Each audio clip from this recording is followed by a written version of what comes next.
Hello everyone, আপনাদের সবাইকে welcome করছি নতুন আরেকটি রেসিপিতে। আজকে আপনাদের সঙ্গে দারুণ একটি বিস্কুট রেসিপি শেয়ার করব। এই বিস্কুটগুলো খেতে একদম দোকানের বিস্কুটের মতোই লাগবে, আর তৈরি করতেও কিন্তু খুব বেশি ঝামেলা হয় না। একদম অল্প সময়ের মধ্যে বানিয়ে নিতে পারবেন, আর ঘরে থাকা একদমই অল্প উপকরণে কিভাবে এই বিস্কুটগুলো তৈরি করেছি। বন্ধুরা, অবশ্যই পুরো ভিডিওটা দেখুন। রেসিপিটি আশা করছি আপনাদের ভালো লাগবে। সকালে বা সন্ধ্যার চায়ের আড্ডায় এই বিস্কুটগুলো থাকলে কিন্তু আর কিছুই লাগবে না। প্রথমে একটা বাটির মধ্যে নিয়ে নিচ্ছি 1 কাপ থেকেও একটু কম সুজি, আর সেম কাপ মেপে নিয়ে নিচ্ছি 1 কাপ থেকেও একটু কম আটা। এখন একটা চায়ের চামচ মেপে দিয়ে দিচ্ছি 2 চামচ বেসন। এই বেসনটা আপনারা অবশ্যই দেবেন, তাহলে দেখবেন বিস্কুটগুলো খেতে আরও বেশি ভালো লাগবে, ফ্লেভারটাও খুব ভালো আসবে।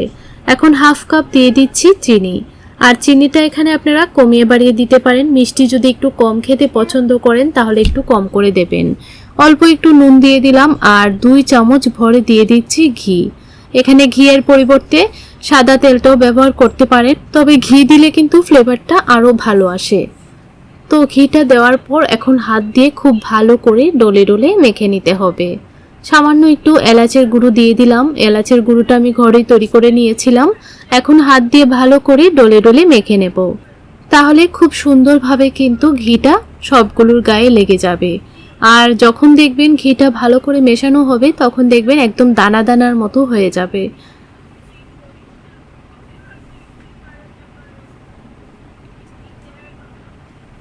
দেখুন, ভালো করে দেখুন, মিশিয়ে নিলাম, কতটা সুন্দর দানা দানার মতো হয়ে গেছে। ঠিক এইরকম যখন হবে তখন বুঝবেন ভালো করে ময়ানটা দেওয়া হয়েছে। এখন অল্প অল্প জল দেব, একটা ডো তৈরি করে নেব। আর ডোটা যখন মাখবেন তখন একটু সফট মনে হতে পারে, তবে ডোটাকে আমি যখন 10 মিনিট রেস্টে রাখবো তখন কিন্তু একদম সুন্দরভাবে সেট হয়ে যাবে। তো দেখুন 10 মিনিট পর ফিরে আসলাম, ডোটা কিন্তু খুব সুন্দরভাবে সেট হয়ে গেছে। সুজিটা ফুলে কিন্তু ডোটা আর একটু টাইট হয়ে গেছে। এখন ডোটাকে কিচেন স্ল্যাবের উপর নিয়ে অল্প কিছু বাদামের গুঁড়ো দিয়ে দিচ্ছি।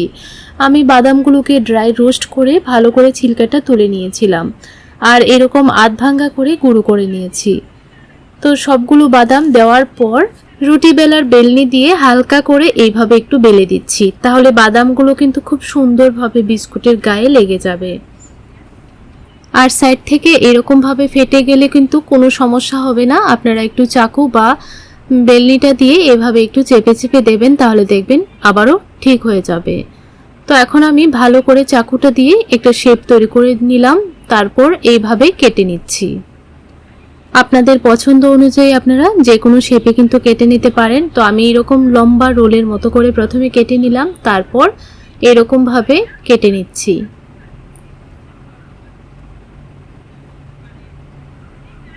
তো দেখুন কেটে নিলাম, আর বিস্কুটগুলো কিন্তু খুব সুন্দরভাবে তৈরি হয়ে গেছে।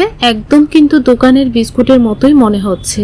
একদম ইউনিক একটা রেসিপি বন্ধুরা, এইভাবে একবার হলো বাড়িতে বিস্কুটগুলো বানিয়ে খেয়ে দেখুন। এখন আপনারা চাইলে এই বিস্কুটগুলোকে বেক করে নিতে পারেন মাইক্রো ওভেনের মধ্যে বা কড়াইয়ের মধ্যে, বা চাইলে তেলের মধ্যে ভেজেও নিতে পারেন। তো এখন আমি এগুলোকে তেলের মধ্যে ভেজে নেব। তো কড়াইয়ের মধ্যে আগে থেকেই অল্প একটু তেল ভালো করে গরম করে নিয়েছি। এখন গ্যাসের ফ্লেমটা একদম লোতে রেখে বিস্কুটগুলো দিয়ে দেব।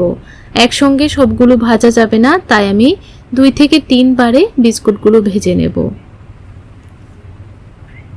আর যখন আপনারা বিস্কুটগুলো দেবেন গ্যাসের ফ্লেমটা একদম লোতে রাখবেন, না হলে কিন্তু এগুলো দেওয়ার সঙ্গে সঙ্গেই কালার চলে আসবে আর ভেতরটা কিন্তু কাঁচা থাকবে। তাই আপনারা অবশ্যই গ্যাসের ফ্লেমটা লোতে রেখে দেবেন। তো কিছুক্ষণ পর উল্টিয়ে দিচ্ছি, যখন দেখবেন হালকা একটা কালার চলে এসেছে তখন আপনারা উল্টিয়ে দেবেন। এখন আমি বিস্কুটগুলোকে তেল থেকে ছেঁকে নামিয়ে নিচ্ছি। প্রায় 2 থেকে 3 মিনিট গ্যাসের ফ্লেমটা লোতে রেখে বিস্কুটগুলোকে ভেজে নিয়েছি। দেখুন কত সুন্দর একটা কালার চলে এসেছে। এখন আমি একই রকমভাবে বাকিগুলোও কিন্তু ভেজে নেব। আর এই বিস্কুটগুলো দেখতে কিন্তু একদম দোকানের বিস্কুটের মতোই মনে হচ্ছে। তো বন্ধুরা, আপনাদের কাছে একটা অনুরোধ রইল, রেসিপিটি যদি আপনাদের ভালো লেগে থাকে চ্যানেলটিকে সাবস্ক্রাইব করতে ভুলবেন না।